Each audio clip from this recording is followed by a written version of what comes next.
Connaissez-vous cette histoire durant laquelle un emblématique super-héros aux cheveux noirs soyeux, portant un costume bleu orné d'un S, une cape et des bottes rouges, essaya de contrecarrer un grand fléau du XXIe siècle.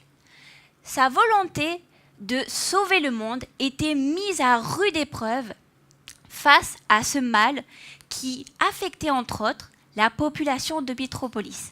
C'était la résistance à l'insuline associée au diabète de type 2, dit diabète sucré. Désemparé et désabusé face à l'émergence grandissante de cette pathologie néfaste, il décida de se retirer dans une belle et lointaine île de l'océan Indien.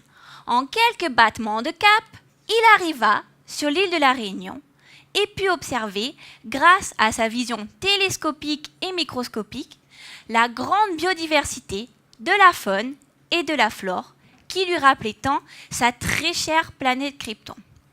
Dès lors, il lui apparut que la compréhension des mécanismes liés au diabète constituait un véritable enjeu pour la sauvegarde et la survie de son peuple d'adoption. Après des études approfondies sur le métabolisme humain, il comprit que le diabète était associé à des désordres inflammatoires et des désordres oxydatifs des cellules adipeuses.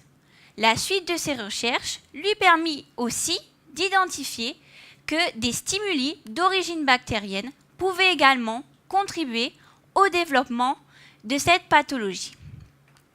Pour contrecarrer les désordres liés au diabète, il s'intéressa à des stratégies à base d'antioxydants, les polyphénols.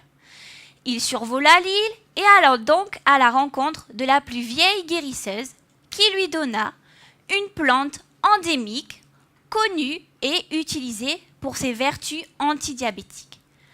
À l'aide de sa vision thermique, il put récolter une précieuse potion riche en polyphénol qui diminuait l'impact du stress oxydant et de l'inflammation sur les cellules.